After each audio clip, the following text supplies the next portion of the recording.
অদ্ভুত দৃশ্য। বিভিন্ন মুভিতে এরকম ভয়ঙ্কর মাকড়সার দৃশ্য দেখা যায়, তো আজকে প্রথম আমি বাস্তবে এরকমের দেখলাম। এই যে দেখেন মাকড়সা ঝুলে আছে, স্পাইডারম্যান। বন্ধুরা, আমরা এখন স্পাইডারম্যানের জোনে চলে এসেছি।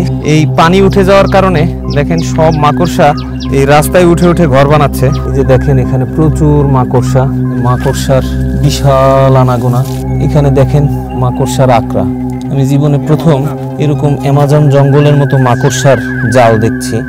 আজকে আমরা চলে এসেছি সিরাজগঞ্জ এবং পাবনার মধ্যবর্তী স্থানে অবস্থিত চলন বিলে। বিখ্যাত এই বিলটির আকর্ষণ বাংলাদেশের সমস্ত মানুষের মনকে খুব করে টানে, তাই আমাকেও আজকে খুব করে টানলো এই বিলে যাওয়ার জন্য। আজকে এই বিলটি দেখার পাশাপাশি আমরা জানবো এর শুরু থেকে শেষ পর্যন্ত ইতিহাস। তাহলে চলুন শুরু করা যাক।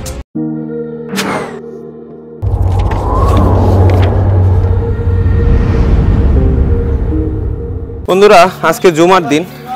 আমরা এখানে সদ্য তৈরি হওয়া মডেল মসজিদে এসেছি নামাজ পড়ার জন্য। সারা বাংলাদেশেই এই একই আদলে চমৎকারভাবে মডেল মসজিদ তৈরি করা হয়েছে। এখানে বিশাল বড় মডেল মসজিদ বানানো হয়েছে, কিন্তু আমরা নামাজ পড়তে এসে আমাদের আশায় ঘুরে বালি হয়ে গেল।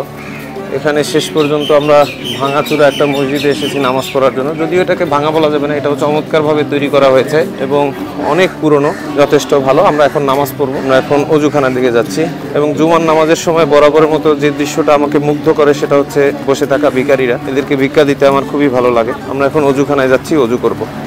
ইনশাল্লাহ নামাজের পরে আবার আপনাদের সাথে দেখা হচ্ছে। নামাজ করে বের হয়েছে।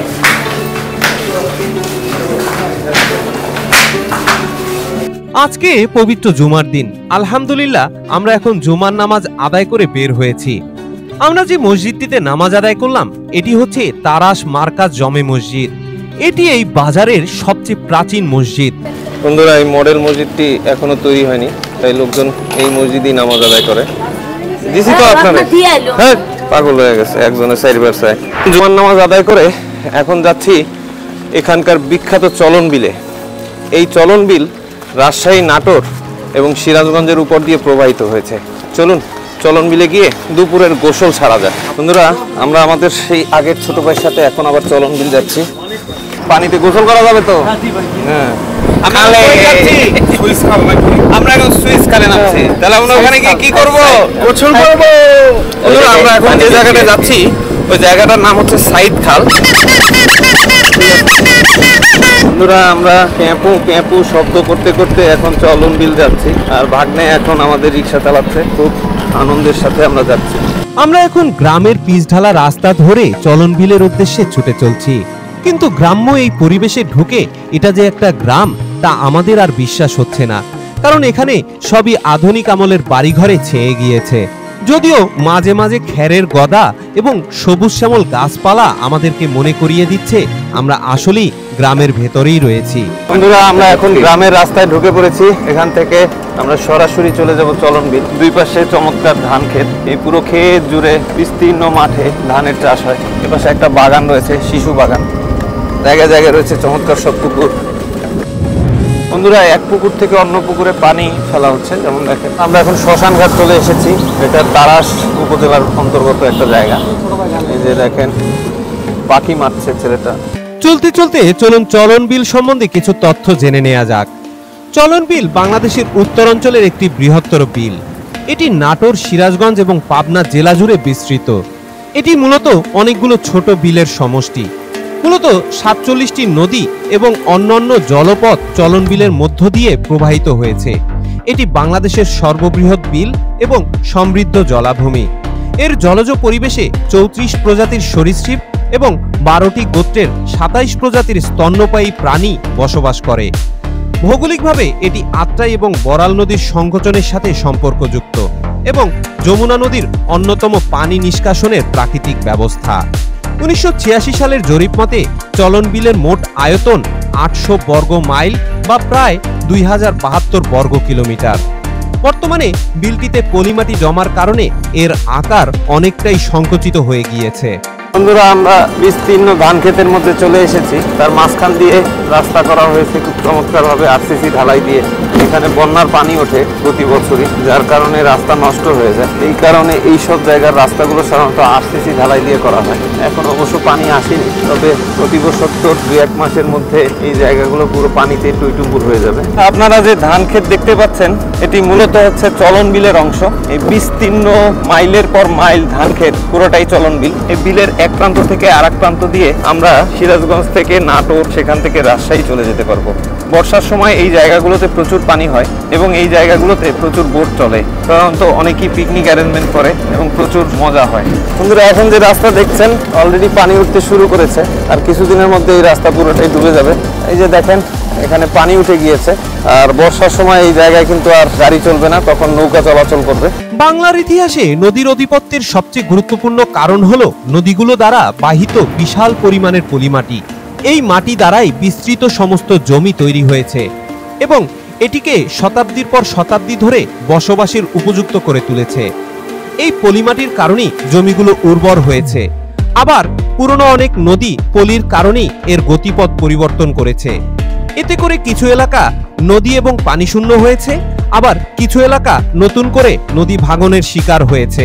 ভারত থেকে উজানের পানি যখন বাড়তে থাকে, তখন এই বিল অঞ্চলে পানির পরিমাণও ধীরে ধীরে বাড়তে থাকে। অলরেডি দেখেন এখানে পানি ঢুকে পড়েছে এবং লোকজন এখানে পানি দিয়ে তাদের গাড়ি ঘোড়া ধুচ্ছে।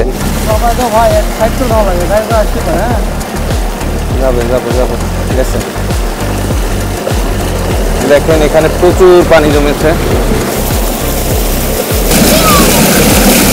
আমরা অবশেষে দেখতে দেখতে সেই সাইড খালে চলে এসেছি। এটা একটা বড় খাল, দেখলে আপনাদের নদীর মতো মনে হবে। এটার উপর দিয়ে এই ব্রিজটা করা হয়েছে। আমরা এখন সাইড খালের ব্রিজের উপরে উঠছি। মানে কবুতর রয়েছে, চমৎকার ভাবে উঠছে। মূলত ষোড়শ শতাব্দীতে গঙ্গা নদীর পানি পদ্মা চ্যানেল দিয়ে প্রবাহিত হতে শুরু করে।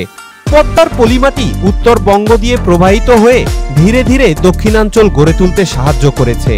1787 সাল পর্যন্ত তিস্তা নদী তার গতিপথ পরিবর্তিত না হওয়া পর্যন্ত এই অঞ্চলে ব্যাপকভাবে সক্রিয় ছিল।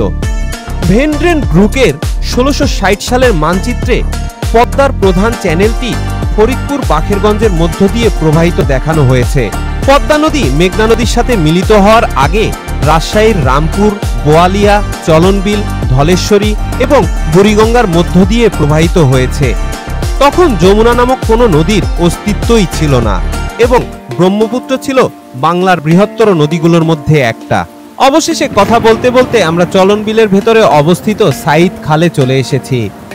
এই জায়গা দিয়ে চলন বিলের দৃশ্য অত্যন্ত চমৎকার। ওপরের রাস্তা অলরেডি পানিতে ডুবে গিয়েছে, তাই ওখানে নৌকা চলাচল করছে। আমরা এখন ওখানে গোসল করতে নামবো। অসাধারণ একটা ভিউ দেখেন, চারপাশে বিস্তীর্ণ জলাভূমি। আর একটু বর্ষার সময় আসলে এখানে অভূতপূর্ণ দৃশ্যের অবতারণা হবে। বন্ধুরা, দেখতে দেখতে আমরা কিন্তু সাইড খালে চলে এসেছি। এখন এখানে আমরা গোসল করব। তাহলে চলুন একটু পানিতে ঝাপাঝাপি করা যাক। চমৎকার জায়গা এবং চমৎকার ভিউ। আপনারা চারপাশে দেখুন, অসাধারণ ভিউ। এই জন্যই এই চলন বিলটা আসলেই বিখ্যাত। বন্ধুরা, আমরা চলন বিল চলে এসেছি এবং নতুন করে নৌকাগুলো সব সাজিয়ে তোলা হয়েছে, কারণ সামনে পুরোটাই বৃষ্টির সিজন। তখন এই নৌকাই হবে এই অঞ্চলের মানুষের একমাত্র বাহন। এই যে দেখেন মাকড়সা ঝুলে আছে, স্পাইডারম্যান। বন্ধুরা, আমরা এখন স্পাইডারম্যানের জোনে চলে এসেছি। এখানে এত মাকড়সা, এই পানি উঠে যাওয়ার কারণে দেখেন সব মাকড়সা এই রাস্তায় উঠে উঠে ঘর বানাচ্ছে। প্রতিটা পিলারের সাথে অসংখ্য পরিমাণ মাকড়সা। এই যে দেখেন এখানে প্রচুর মাকড়সা, মাকড়সার বিশাল আনাগোনা। চমৎকার একটা দৃশ্য। হাজার হাজার মাকড়সা এখানে ওঠানামা করছে এবং তারা চমৎকার তাদের জাল বানিয়ে রেখেছে। অসাধারণ দৃশ্য। এখানে দেখেন মাকড়সার আকড়া। আমি জীবনে প্রথম এরকম অ্যামাজন জঙ্গলের মতো মাকড়সার জাল দেখছি। অদ্ভুত দৃশ্য। বিভিন্ন মুভিতে এরকম ভয়ঙ্কর মাকড়সার দৃশ্য দেখা যায়, আজকে প্রথম আমি বাস্তবে এরকমের দেখলাম। মজার ব্যাপার হচ্ছে এখানে প্রতিটি জায়গায় জায়গায় দেখেন মাকড়সার জাল, খামগুলো পুরাটা জুড়ে। এই যে দেখেন এখানে বিস্তৃত মাকড়সার জাল, অসাধারণ। এরকম দৃশ্য আমি জীবনে ফার্স্ট দেখছি। এরা কিন্তু একদম রাস্তার ভেতর দিয়ে এবং আমি যে হাঁটছি, হাঁটার পথে পথে মাকড়সার জাল আমার গায়ে বাঁধছে। পুরা রাস্তা জুড়ে এরা মাকড়সার জাল বাঁধিয়ে রেখেছে। অদ্ভুত দৃশ্য, এরকম দৃশ্য আমি আমার জীবনে প্রথম দেখলাম। এত মাকড়সা আমি আমার জীবনে আর কখনো দেখিনি। এবং এখানে অন্যান্য পোকামাকড় ধরা পড়ে। এই যেমন দেখেন, এখানে মাকড়সার জালে আটকা পড়েছে একটা ফড়িং। বেচারার ইতিবৃত্ত এখানেই হয়ে গেল, আর সে বেরোতে পারবে না।